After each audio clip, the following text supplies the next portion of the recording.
And welcome back to Love Your Food. This week we are doing a classic Japanese dish. This is Chawanmushi, which is sort of a savory custard with a few little surprises mixed in. I'd also like to remind everyone that we have an affiliate link with Chef's Temp. If you need a kitchen thermometer or a meat thermometer, please check out the link in the description below, and if you use code LOVEYOURFOOD, you'll get 15% off your order. In the meantime, let's get going with our ingredients.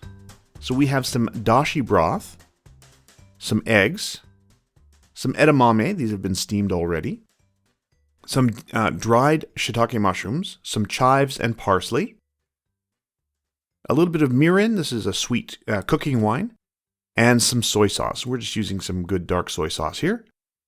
So the first thing we're going to do is we're going to peel all of the edamame. These have been cooked, they've been boiled or steamed already and chilled for a little while.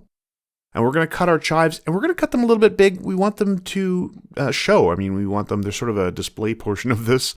They're used as a garnish. Same with the parsley. We don't want little teeny tiny bits. We want a little bit of visual interest and, even a little bit of texture. So we're going to let those be pretty big. Now we've soaked and reconstituted the dried shiitake mushroom. And there you can see there. If you want a really mushroomy chawanmushi, you can actually add some of that mushroom liquid in, and it will come out really, really nice and quite strongly mushroomy. Now we don't want, again, to lose this in the dish, so we're just going to cut this into these nice little strips, and we're going to mix it in. So into our measuring cup is going to go our mirin, and also some soy sauce. And this is going to be the sort of the flavor base. We're not going to add any salt to this. The soy sauce is going to be the source of the salt here. We're just going to give that a little mix to make sure that it's combined. And into this, we are going to add our eggs. So we're going to find our eggs and crack them into our measuring cup here.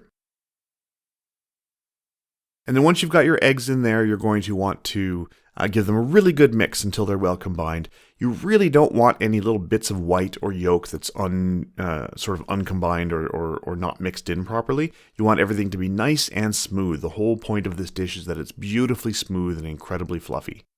So into the measuring cup, you can see we've got it really nice and smooth. There's no little bits of yolk or anything. You want to make sure it's really, really well combined. And into that mixture, we're going to add our broth. So this is the dashi broth. We did a video on this. I will put a link, a card, and I'll put a link in the description below as well. So here's the final batter, essentially, for our really beautiful savory egg dish. So we're going to start getting it ready. We're going to do it all in one big container instead of in smaller individual containers like you often see at a restaurant. And this is a great way to serve it at home. We're going to add in our edamame, the boiled soybeans, as well as the slices of mushroom in the bottom. Now, they may not stay exactly where you put them. Our mushrooms actually ended up floating. Just pour the mixture in quite delicately, and most things will stay in place. You want those soybeans to kind of be distributed throughout so that everyone gets a little bit of them. As you can see here, our mushrooms did float a little. We're going to add in some of those chives on top.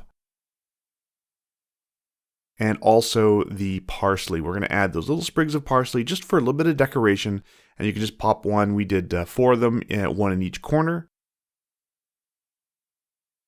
And if you're really, really gentle and careful, they will stay in place. Now, this requires a bain-marie. Now, this is essentially, we're going to be baking this in a water bath, which gives a very even temperature control. So we boiled some water in our kettle and we put it in the dish underneath or around the dish that we're using to cook the chawanmushi.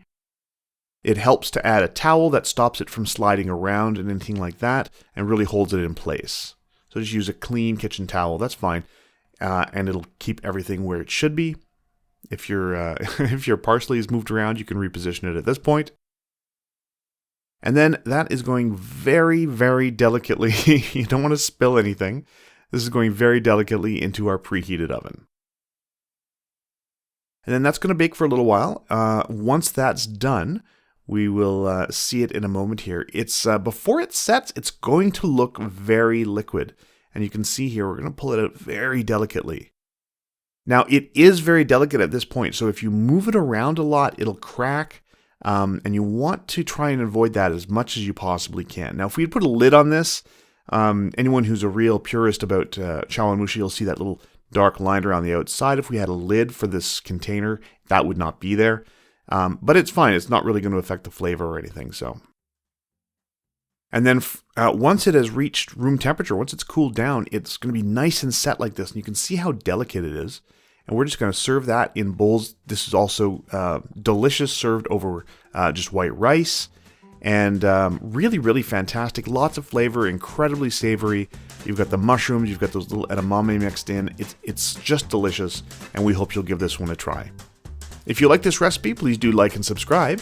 And if you have any recipes you'd like to see Chef Caleb try on the channel, please let us know in the comments below. We do have a Patreon. We've started a Patreon to sort of help us keep the lights on. If you'd like to support us through that, we'd like to thank our patrons as well. I'll put a link in the description below for that. And remember to love your food.